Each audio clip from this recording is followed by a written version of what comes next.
The unmistakable scent of fear mingled with the sharp bite of antiseptic inside the makeshift veterinary tent. Dr. Nathan Hale wiped the sweat from his brow, eyes fixed on the illuminated X-rays before him. The wound was even more severe than his initial assessment.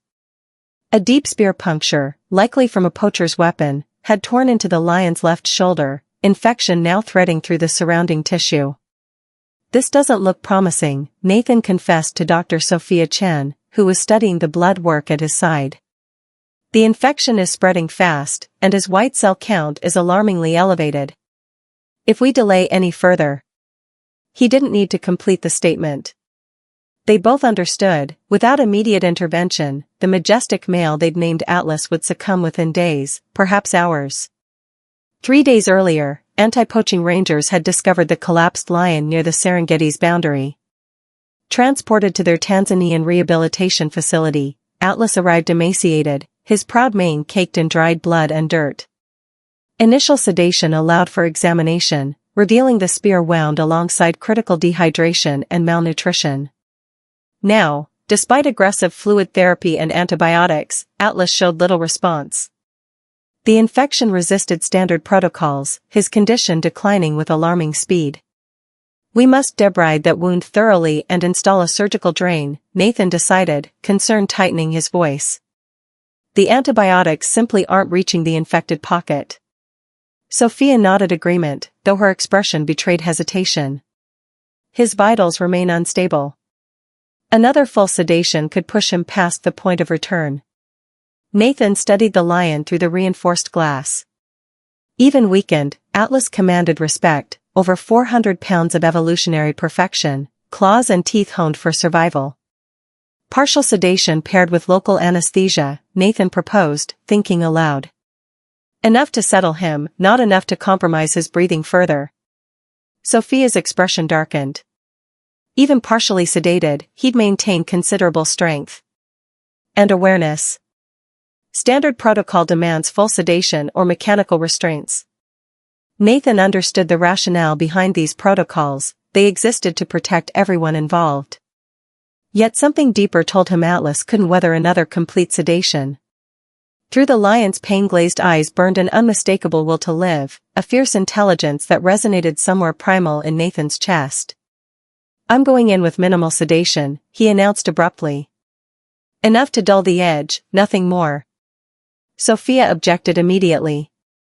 "He's not a sanctuary lion accustomed to human contact, Nathan.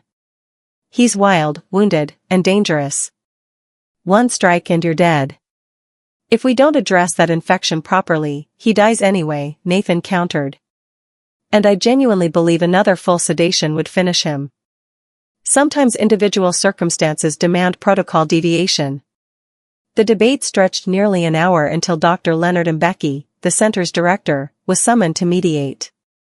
With 30 years of wildlife experience behind him, Mbeki examined Atlas personally before delivering his judgment. "Sophia, your concerns are entirely valid," he began.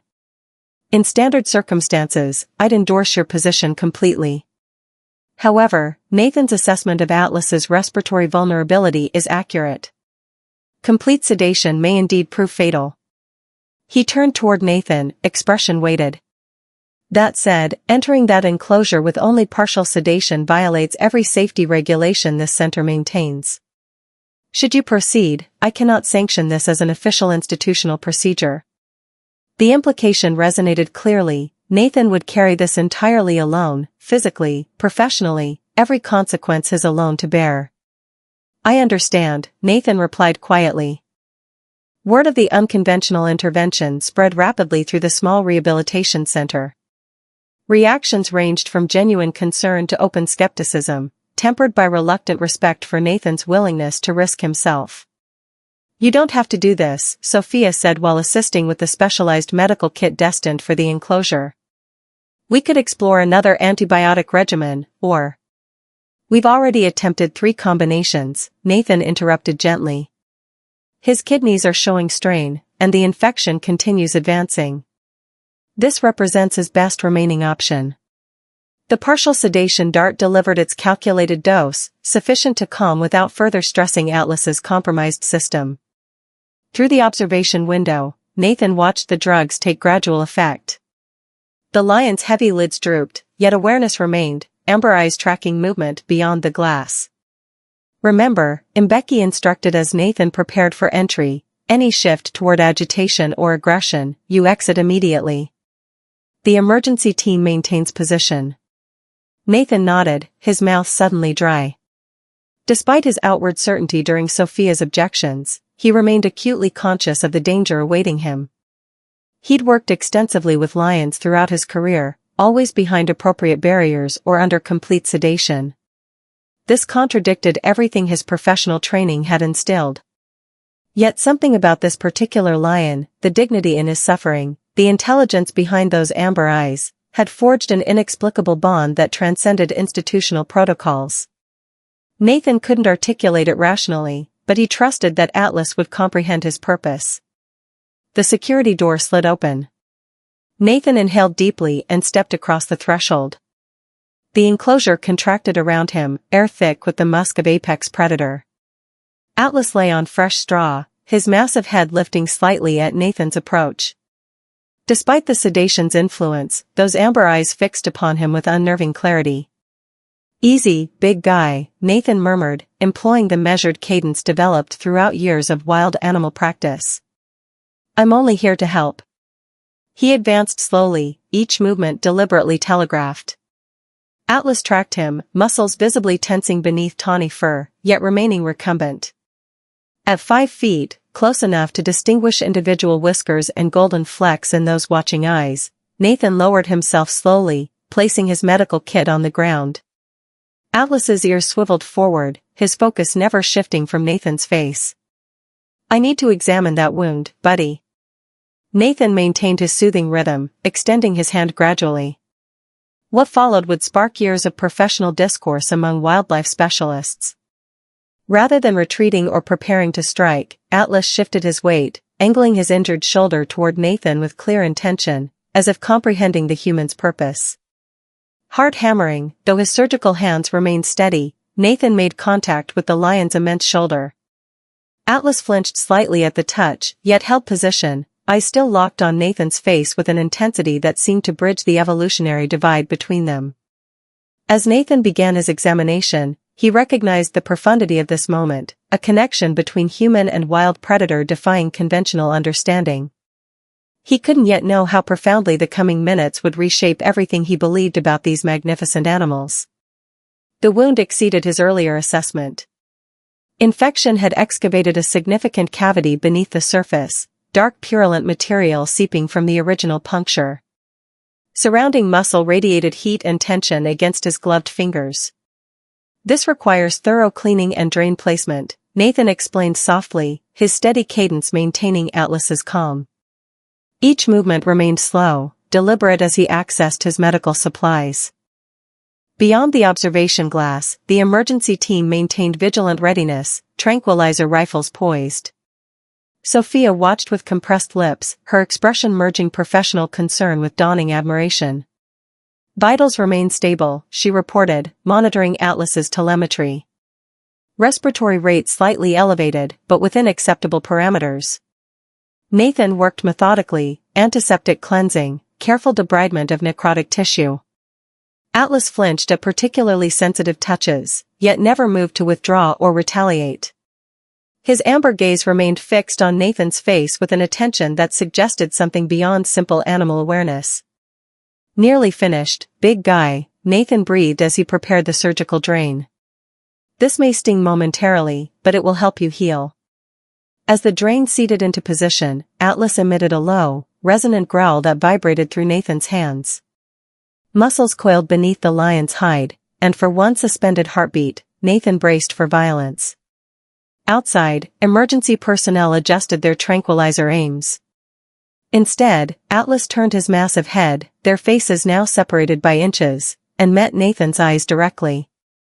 Then, in a gesture that fundamentally challenged established understanding of wild predator behavior, the lion blinked slowly. Once. Twice. And settled back against the straw. Slow blinking, in feline behavioral science, signified trust and relaxation, sometimes described as a cat kiss. To witness such behavior from a wild lion carried unprecedented implications. "Did you observe that?" Nathan breathed, aware the observation microphones would capture his words. "We observed," Sophia's voice responded through his earpiece, wonder undercutting her professional tone. That behavior isn't documented in wild lions." Nathan completed the procedure, securing the drain and applying a light protective dressing. Throughout, Atlas remained composed, his breathing steady, his massive frame relaxed despite the undeniable discomfort. "Administering the antibiotic flush now," Nathan explained, positioning the catheter that would deliver concentrated medication directly to the infection site. "This pressure may be unpleasant, but necessary." As the solution flowed into the wound cavity, Atlas shifted slightly yet offered no aggression. If anything, he appeared to lean into Nathan's contact, seeking rather than avoiding connection. The procedure consumed nearly 40 minutes during which Nathan remained within striking range of one of Earth's most formidable predators, protected only by minimal sedation and something far less tangible. When he finally closed his kit and prepared to withdraw, he discovered an unexpected reluctance within himself. Something profound had transpired within these walls. A connection defying the natural boundaries separating wild creature from human. "Well done, buddy," he murmured, risking one final touch to Atlas's mane. "You'll feel better soon." As he retreated toward the enclosure door, Atlas lifted his massive head, those intelligent amber eyes tracking Nathan's movement. Just before Nathan reached the threshold, the lion produced a soft chuffing sound, a non-threatening vocalization captive big cats sometimes directed toward trusted caretakers. "Did he just?" Sophia began. "Yes," Nathan confirmed, wonder evident in his voice. "He chuffed at me." Atlas's remarkable behavior generated intensive discussion among center staff. Wild male lions with no documented positive human contact simply did not behave this way. Yet the evidence stood undeniable. Atlas had not merely tolerated Nathan's extended proximity but had displayed behaviors conventionally associated with trust and recognition. "Perhaps there's prior history we haven't discovered," Dr. Mbeki proposed during the team's debriefing. "Previous captivity, perhaps released or escaped." Sophia countered immediately. "His physical presentation contradicts that. Pre-injury, he demonstrated excellent health and musculature consistent with active hunting. Dental and claw wear patterns align with wild predator norms. Nothing in his examination indicates captive origins." "Then how do you account for his behavior with Nathan?" Mbeki pressed. No satisfactory explanation emerged.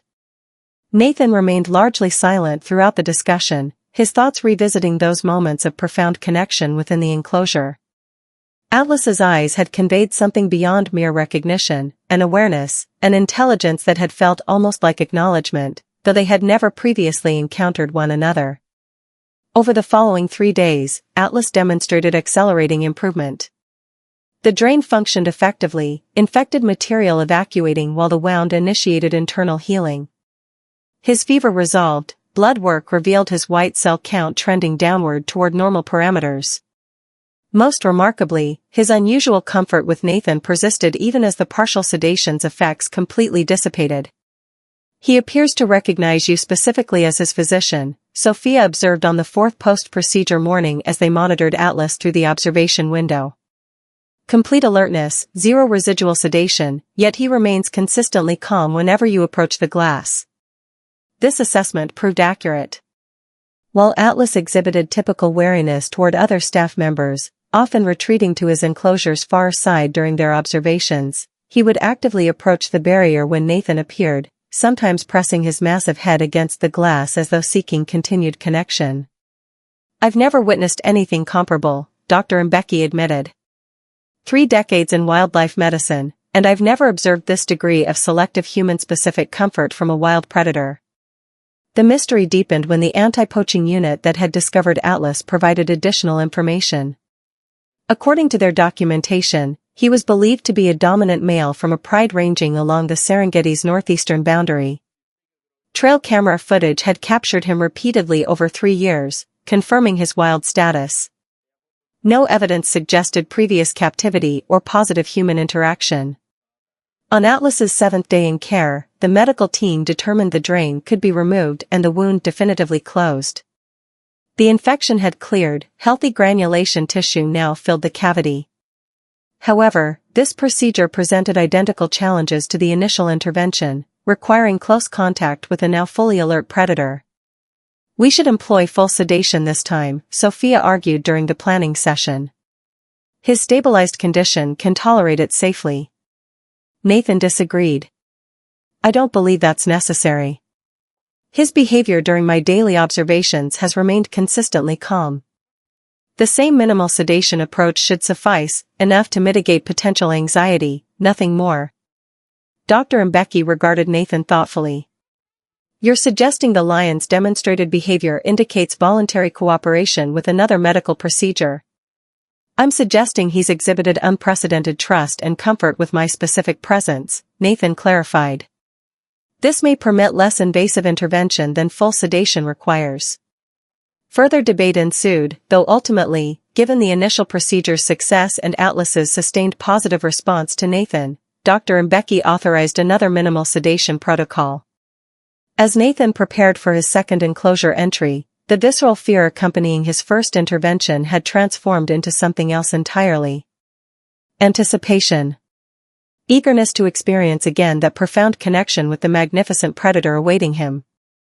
What would unfold during the coming half-hour would fundamentally challenge established assumptions regarding wild animal cognition and interspecies communication. It would initiate a sequence of events destined to transform not only Nathan's life but also scientific understanding of these extraordinary apex predators. Morning light filtered through the recovery enclosure's high windows as Nathan prepared to re-enter Atlas's space. The minimal sedative had been administered 20 minutes prior, sufficient to temper potential anxiety without compromising respiratory function or awareness. Through the observation glass, Nathan observed Atlas reclining on his side, chest rising and falling with measured, peaceful breaths. The lion's eyes remained open, alert but unagitated, tracking human movement beyond the barrier. "Vital signs stable," Sophia reported from her telemetry station. "Mild sedation successfully achieved.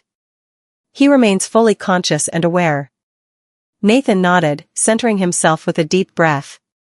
Despite his expressed confidence, he remained acutely conscious of the risk inherent in this undertaking. Atlas represented over 400 pounds of predatory capability, his physical design optimized for killing.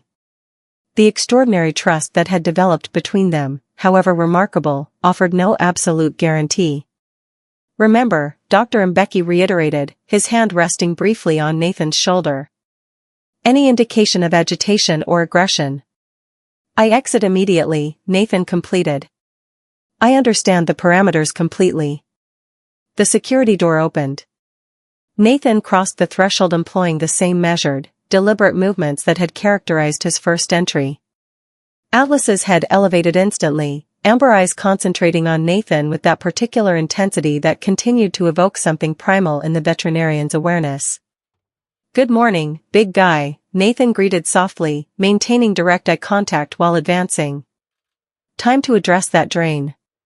What followed would astonish even Nathan, whose expectations regarding this particular lion had already been substantially recalibrated. Atlas shifted his substantial frame, rotating to expose his injured shoulder, the exact positioning that would facilitate optimal drain access.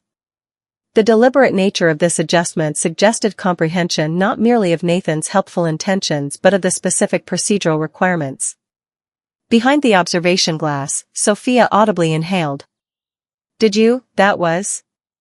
"I observed," Dr. Mbeki confirmed, his professional composure undermined by evident wonder. "He's positioning himself for the procedure." Nathan knelt beside Atlas, accessing his medical kit with steady hands despite the adrenaline coursing through his system. The lion observed him calmly, those intelligent amber eyes never deviating from Nathan's face as examination commenced. The improvement was remarkable. Infection had substantially resolved, healthy pink tissue visible surrounding the drain site. Gentle pressure produced minimal clear discharge rather than the purulent material previously present. "You're healing beautifully," Nathan informed Atlas as he worked, maintaining the soft monologue that appeared to exert a calming influence on the lion. The drain has accomplished its purpose. Time for removal, then continued healing. The procedure itself was straightforward: careful suture removal, gentle extraction of the drain tube, final site cleaning, light antibiotic spray application. Throughout, Atlas remained perfectly motionless, occasionally emitting low rumbling sounds that, while not precisely purrs, communicated similar contentment. Procedure complete, Nathan gathered his medical supplies and prepared to depart, experiencing the same curious reluctance that had characterized his exit from the first intervention. This connection resonated with something profound, something that transcended conventional boundaries between species. "All finished, buddy," he murmured, risking a gentle stroke along Atlas's uninjured shoulder. "You've been exceptional."